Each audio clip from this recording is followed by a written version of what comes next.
আবার কি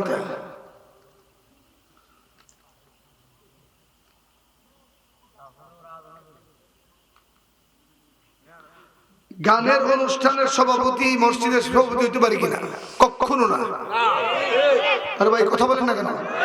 সুদখোর কখনো মসজিদে ঢুকবে না, মানে মসজিদের কমিটি ঢুকবে না।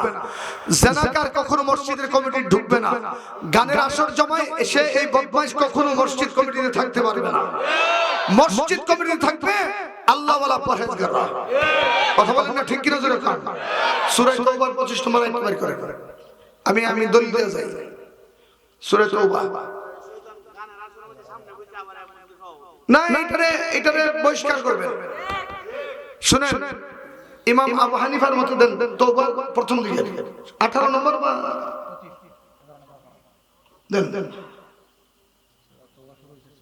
দেন তাওবা দেন আমার কাছে। আমি হুজুর আছে, আমি এখানে পড়ে শুনাই। চশমাটা কোথায়? দাও একটু দূরশি পড়ে সবাই। আল্লাহুম্মা সাল্লি আলা ইন্নামা ইয়া'মুরু মাসাজিদাল্লাহ। দেখেন, ইন্নামা ইয়া'মুরু মাসাজিদাল্লাহ মান আমানা বিল্লাহ। এক নম্বর মসজিদ আবাদ করবে সে ঈমানদার। এক নম্বর কি জোরে কর সবাই বলেন না?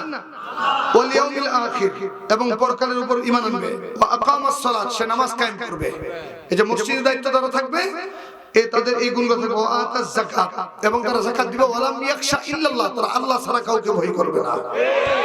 এই গুণগুলো যারা আছে তারা মসজিদের দায়িত্বে আসবে।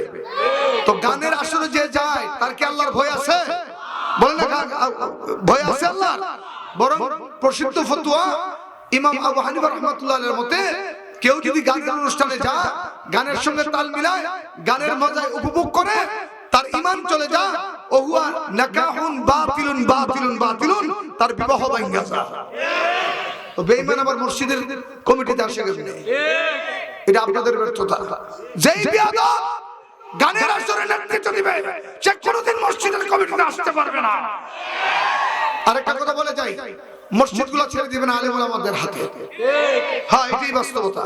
আর আপনাদের মধ্যে পরহেজগার যারা, দিনদার যারা, ইমানদার যারা, হইলেও কোনো অসুবিধা নেই। কথা বলেন না ঠিক কিনা? আরেকটা কথা বলি, মসজিদে কোনো কমিটি না, মসজিদের হয় গোলামি, মসজিদের হয় খেদমত। এই সভাপতি সেক্রেটারি এই কথাগুলোই বন্ডামি।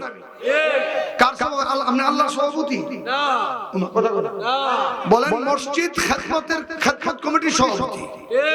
কথাটা বুঝেননি নাকি? আল্লাহর ঘরে আবার সভাপতি কিটা? আল্লাহর ঘরে আবার সেক্রেটারি কিটা? বলেন, এই ঘর পরিচর্যা করার সেক্রেটারি, এই ঘর পরিচর্যা করার সভাপতি। আল্লাহ তাআলা আমাদেরকে মানার বুঝার তৌফিক দান করুন।